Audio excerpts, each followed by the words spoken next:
"I'm just not attracted to guys like you," my girlfriend told me. I said I understood. When she discovered her gorgeous roommate was very attracted to guys like me, my appeal ratings skyrocketed overnight. Sierra and I had been together for just over a year, the kind of relationship that looked perfect on paper but felt increasingly hollow in practice, and I should have seen the warning signs during our regular Sunday morning coffee ritual at that little place on Hawthorne in downtown Portland. I'm Owen, 28, a software engineer who genuinely believed we were building something meaningful together, while Sierra, 26 and working in marketing, had apparently been tolerating me while waiting for something better to come along. We were sitting at our usual table by the window, me reading articles on my tablet about new programming frameworks while she scrolled through Instagram, when she set down her oat milk latte and delivered the kind of statement that changes everything. "Owen, I need to be honest with you about something that's been bothering me," she said, her voice taking on that practiced tone she used for difficult client conversations. "I'm just not attracted to guys like you." The words hit me like a punch I should have seen coming, but I kept my expression neutral and asked what she meant by guys like me. "You know, the quiet, intellectual, bookish types who prefer board game nights over going out to clubs," she explained, as if she was describing a disappointing product feature. "I've always been drawn to confident, outgoing, party-loving guys, and I feel like we've been forcing this compatibility that just isn't there." She went on to suggest we take a break so she could figure out what she really wants, but assured me she'd like to keep me as a friend because I'm such a good person, the kind of backhanded compliment that's supposed to soften the blow of being demoted from boyfriend to emotional support backup plan.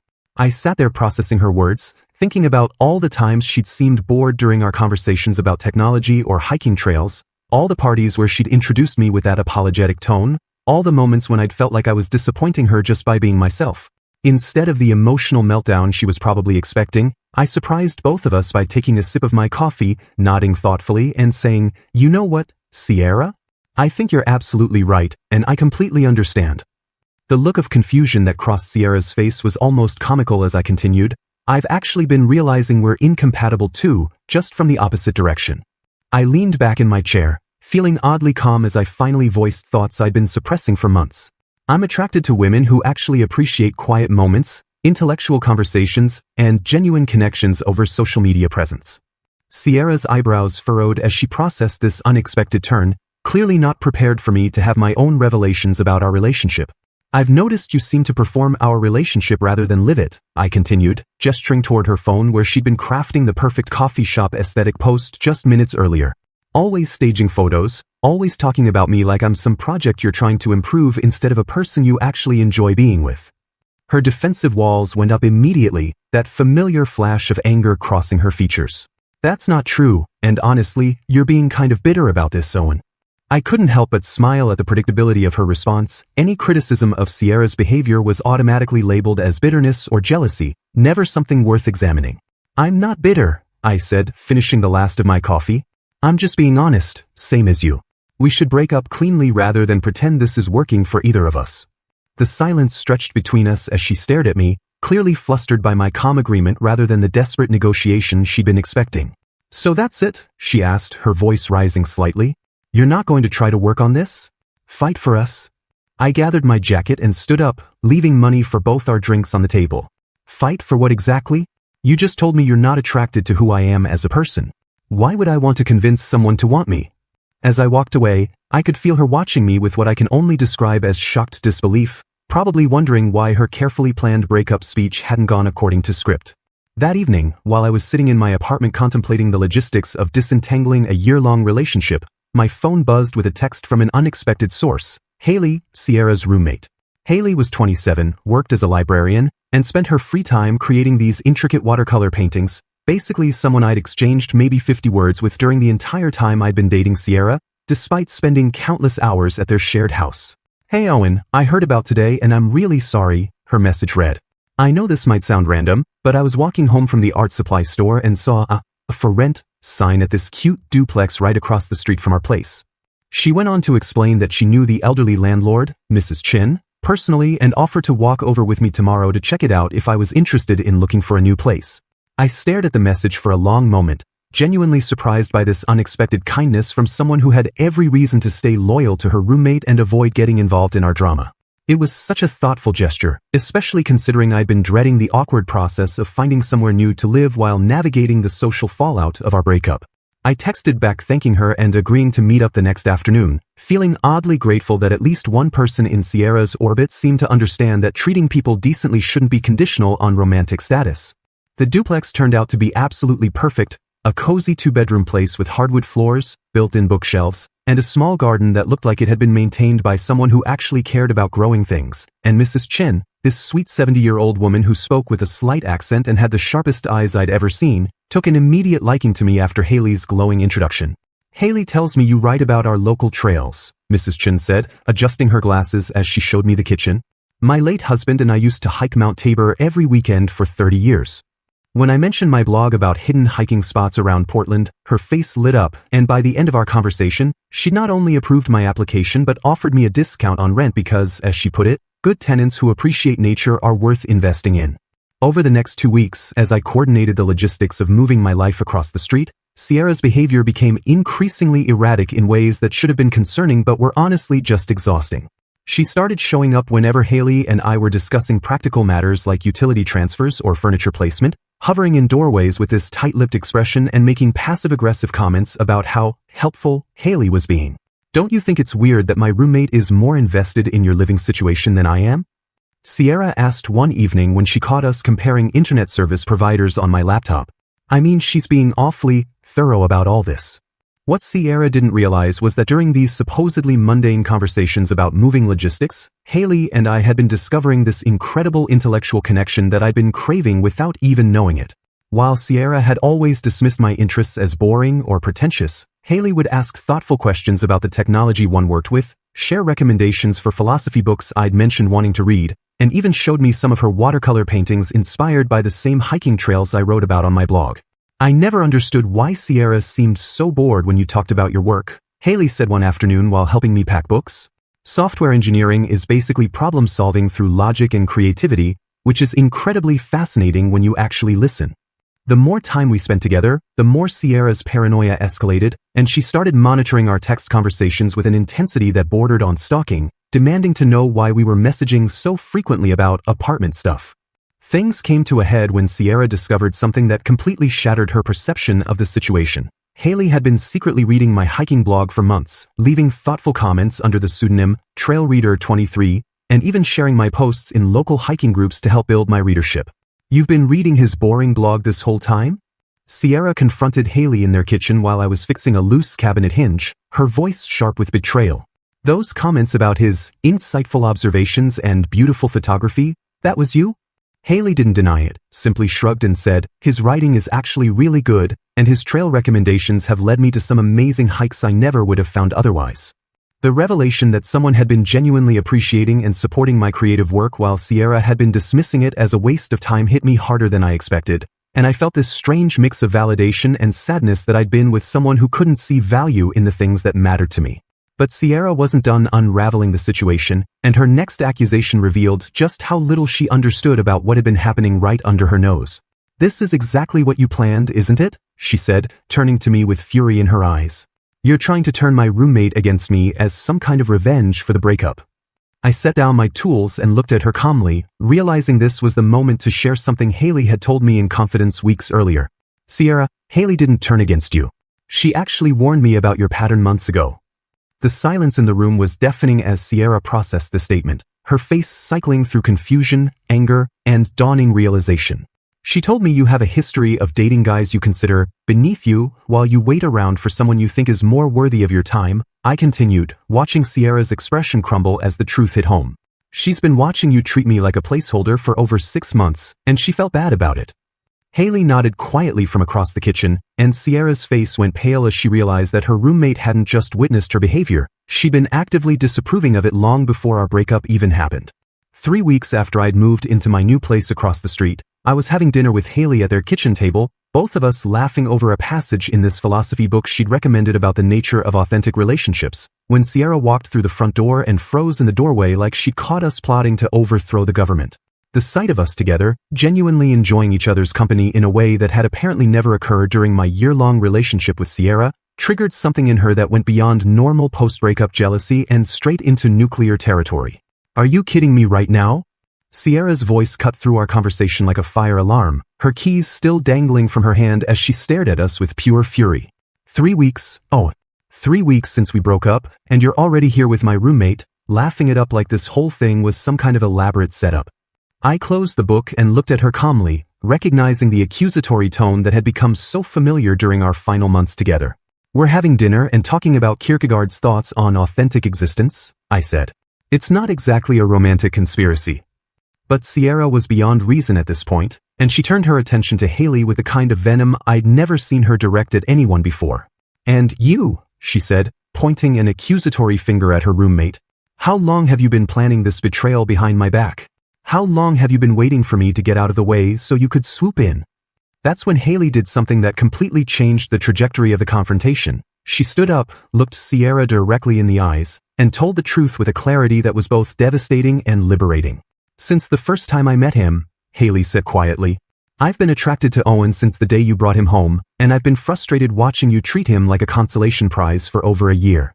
The silence that followed was deafening as Sierra processed this admission, her face cycling through shock, betrayal, and something that looked almost like vindication that her paranoia had been justified.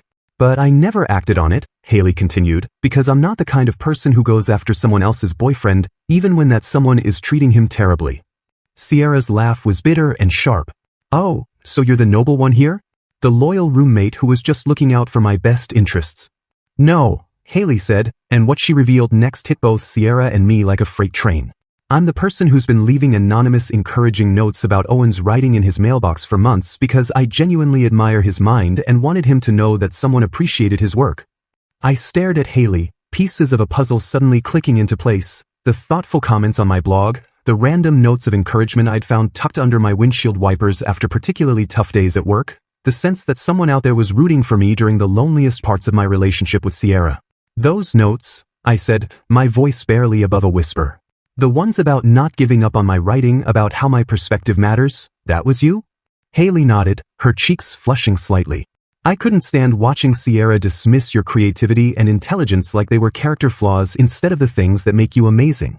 Sierra's expression had shifted from anger to something approaching panic as she realized that not only had her roommate been supporting me in ways she never had, but there was clearly a deeper level of understanding and connection happening that she'd been completely oblivious to. This is insane, Sierra said, her voice taking on that defensive quality I knew so well. You're both acting like I'm some kind of villain here when I was just being honest about what I wanted. That's when Haley dropped the bomb that made it clear she'd been paying much closer attention to Sierra's behavior than anyone realized. You mean like how you've been honest about your dating app activity? Haley asked, pulling out her phone. Or how honest you've been about your ongoing flirtation with Derek from CrossFit? Sierra's face went white as Haley continued. I know about the late-night texting, the workout sessions that somehow always run 2 hours longer than scheduled, the way you light up whenever his name comes up in conversation. The kitchen felt like it was shrinking as Sierra realized that her supposedly clueless roommate had been documenting her emotional infidelity, and I found myself feeling oddly vindicated that my growing suspicions about her behavior hadn't been paranoia after all. And my personal favorite, Haley said, her voice carrying a sharp edge I'd never heard before, the way you've been calling Owen my boring boyfriend to your gym friends for months, like he was some embarrassing secret you were stuck with until something better came along. The words hit me harder than I expected, not because they were surprising, but because having them confirmed by someone who'd witnessed the casual cruelty of Sierra's dismissal made the emotional abuse I'd been experiencing feel suddenly real and undeniable. Sierra opened her mouth to deny it, but Haley wasn't finished. Derek told me you've been asking him if he thinks you're settling, complaining that Owen doesn't challenge you intellectually, wondering out loud if you should be with someone more ambitious. The devastating irony wasn't lost on any of us. Sierra had been complaining to her crush about my supposed lack of intellectual stimulation while her roommate had been secretly celebrating and encouraging the very creativity and depth of thought that Sierra found so boring. So no, Haley concluded, I don't feel bad about being attracted to someone who deserves better than being treated like a human placeholder while you figured out if you could upgrade to something shinier. Sierra's response to having her behavior exposed was to launch a full-scale social media campaign that would have been impressive in its scope if it hadn't been so transparently manipulative, and within hours of our kitchen confrontation, her Instagram stories were filled with cryptic posts about fake friends who stab you in the back, and snake roommates who betray your trust when you're at your most vulnerable. She crafted this narrative where she was the innocent victim of a calculated revenge plot, posting quotes about toxic people and loyalty with captions like, sometimes the people closest to you are the ones planning your downfall, and when someone shows you who they really are, believe them the first time. Her strategy seemed to be rallying our mutual friend group by positioning herself as the wronged party who'd been blindsided by her roommate's treachery and her ex-boyfriend's vindictive scheme, but Sierra had severely underestimated how much her behavior had been noticed and discussed by the people in our social circle. The first crack in her victim narrative appeared when our friend Marcus commented on one of her posts about betrayal with, "Weren't you literally asking me if I thought Derek from your gym was relationship material like 2 weeks before you and Owen broke up?" That single comment opened the floodgates, and suddenly other friends were sharing their own observations about Sierra's behavior in ways that painted a very different picture of our relationship dynamic. Jessica, who'd been at several group gatherings, posted a lengthy response about how uncomfortable she'd felt watching Sierra flirt openly with Derek at their CrossFit classes while Owen was sitting right there, describing how Sierra would touch Derek's arm, laugh too loudly at his jokes, and make comments about how some guys just have that natural confidence that's so attractive. Our friend Kevin shared a screenshot of a text conversation where Sierra had complained that I was too sensitive and not ambitious enough, wondering if she was wasting her prime dating years on someone who was content with mediocrity. The most damaging revelation came from Sarah, who'd been at Sierra's birthday party 6 months earlier, where apparently Sierra had spent the entire night apologizing to people for my presence, describing me as sweet but kind of boring, and explaining that she was trying to help him become more social and outgoing. Each new comment and screenshot chipped away at Sierra's carefully constructed victim narrative, revealing a pattern of behavior that our friends had been quietly witnessing and discussing among themselves for months. But the final nail in Sierra's social media coffin came from the most unexpected source. Derek himself, the very person she'd been positioning as her potential upgrade, commented directly on one of her posts about fake people and hidden agendas. "Sierra, I need to be honest," Derek's comment read. "You've been making me really uncomfortable with your advances over the past few months. I knew you had a boyfriend, and every time I tried to maintain appropriate boundaries, you'd push harder." His comment continued, "You kept asking me personal questions about my dating life, suggesting we hang out alone, and making comments about how your relationship wasn't satisfying you. I tried to be polite about it, but it was inappropriate, and I felt bad for Owen because he seemed like a decent guy who didn't deserve to be disrespected like that." The revelation that Derek had not only been uncomfortable with Sierra's pursuit but had actually felt sympathy for me completely demolished whatever remained of her victim narrative, and the comments section of her posts became a graveyard of screenshots, personal stories, and first-hand accounts of behavior that painted Sierra as exactly the kind of person who treats relationships as transactions and partners as disposable. Friends started posting evidence of Sierra's contradictory statements, screenshots where she complained about my lack of ambition while simultaneously bragging about dating someone with a stable tech job, messages where she called our relationship boring while posting photos of us with captions about being blessed with an amazing partner. The most telling revelation was when our mutual friend Lisa shared a voice message Sierra had sent her weeks before our breakup, where Sierra could be heard saying, "I love Owen, but he's just not exciting enough for me long-term. I need someone who makes more money and has bigger dreams, you know," followed immediately by, "But he's perfect boyfriend material for now, so stable and reliable."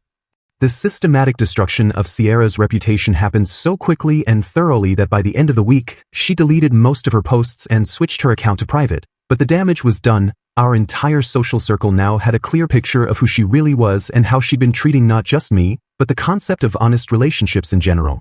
The irony wasn't lost on me that Sierra's attempt to paint herself as the victim of betrayal had actually exposed her as the person who'd been betraying everyone around her through manipulation, dishonesty, and emotional infidelity, while Haley and I had simply been honest about developing genuine feelings in the aftermath of a relationship that Sierra herself had ended. Sierra moved out within 2 weeks of her social media implosion, unable to handle living across the street from what she called the constant reminder of my roommate's betrayal, but what was actually just the reality of watching two people build something authentic together based on mutual respect and genuine compatibility. As Haley helped Sierra pack her things, I learned the full extent of how supportive Haley had been during the darkest months of my relationship. She'd been anonymously sharing my blog posts in local hiking groups, encouraging my trail photography by leaving printed copies of my best shots in my mailbox, and had even convinced Mrs. Chun to offer me discounted rent by describing me as a good soul being underappreciated by someone who doesn't deserve him. The final piece of the puzzle clicked into place when Haley shared her theory about Sierra's behavior, delivered with the psychological insight that came from months of observation and her background in literature and human nature. I think Sierra's attraction to confident, outgoing guys was actually insecurity about her own intelligence, Haley explained as we watched Sierra's moving truck pull away. She resented your genuine intellectual curiosity because it reminded her of everything she felt she was lacking, so she tried to make you feel small to protect her own ego. It made perfect sense. Sierra had always been threatened by conversations that went deeper than surface-level topics, dismissing philosophy, literature, and complex problem-solving as pretentious rather than engaging with ideas that challenged her comfort zone. 6 months later, Haley and I were planning weekend hiking adventures that combined my knowledge of hidden trails with her artistic eye for capturing the beauty we discovered together. Our relationship built on the foundation of appreciating each other's authentic interests rather than trying to change or diminish them. My blog had gained a substantial following, partly thanks to Haley's early anonymous support and partly because writing about places and experiences I genuinely loved had given my work a passion and authenticity that readers could feel. Sierra's prediction that I'd never find someone better had been turned completely upside down. I'd found someone who not only appreciated who I truly was but had been actively supporting my growth and creativity even when I didn't know she existed, proving that the right person doesn't just accept your authentic self, they celebrate it and help it flourish.